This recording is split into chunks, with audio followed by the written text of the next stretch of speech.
Welcome to Origins, where we examine the origins of your favorite superheroes and villains. Today we're going to begin a new Origins journey, one where we examine as many of the origins of mutants as possible.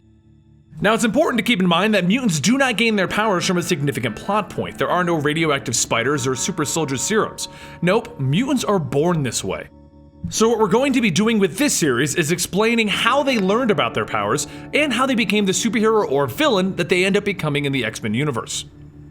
Today we're going to begin our journey by looking at Catherine Kitty Pryde, one of the most popular mutants of all time and the X-Men. Catherine was a 13-year-old girl from Deerfield, Illinois who was raised by her Jewish parents. She was already a gifted student with a high IQ, and she had a knack for the burgeoning field of computer sciences. It wasn't long until she started to suffer from horrific migraines that, unbeknownst to her, were the arrival of her mutant powers. As her powers emerged, Catherine and her family were approached by two individuals, Professor Charles Xavier and Emma Frost.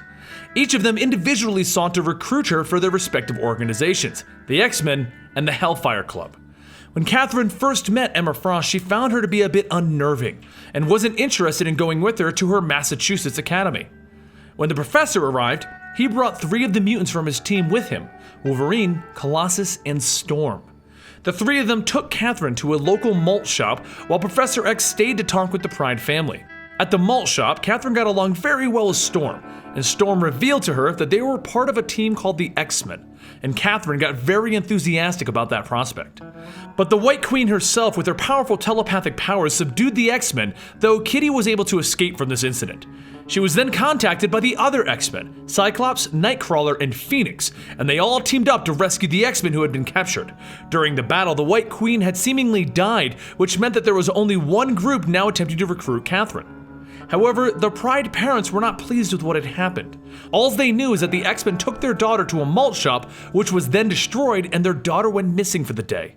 There was no way that they would leave their child in the hands of these strange people. However, Phoenix used her telepathic powers to erase their memories of what had happened that day, and she replaced them with much more favorable memories. They suddenly changed their attitude towards Professor X, and they allowed Kitty to enroll in the school for gifted youngsters. Shortly after, Kitty would become the youngest X-Man, and she would take the name of Sprite.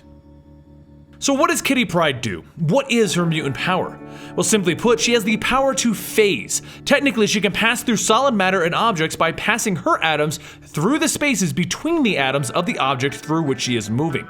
With this ability, she can phase in response to incoming attacks, including physical and energy attacks. She can also phase through electronic devices, and her atoms will disrupt the flow of the electrons and disrupt, disable, and destroy those devices. She's also been able to use her phasing ability to levitate in the air, and her phasing is also an incredible team power because she can pass her phasing ability to other people by simply touching them.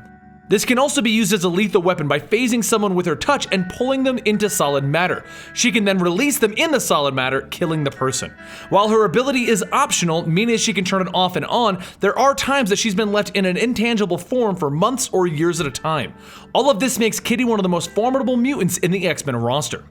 Now, I hope you enjoyed our origin of Kitty Pryde. She is one of the most beloved X-Men of all time, so we thought it would be important to talk about her background first. Now, you can expect a future video explaining more about Kitty Pryde, because right now she's currently running the school, teaming up with the all-new X-Men, teaming up with Star-Lord. There's a lot of stuff going on, and she's going to be incorporated into quite a few of our upcoming storylines. Now, let me know in the comments down below, what mutant do you want us to discuss next? Because we're going to be doing quite a few of the mutant origins. I also want you to remember that we do have a Twitter called @EligibleMonster, where you can talk about any video that we've ever released with us there whenever you're free. We also have a Comicstorian subreddit, where you can find the link in the description down below. Go on over there and you can stay up to date on all of our videos if you don't like the subscription feed here at YouTube. I'm Benny for Comicstorian, and I'll see you guys next time right here.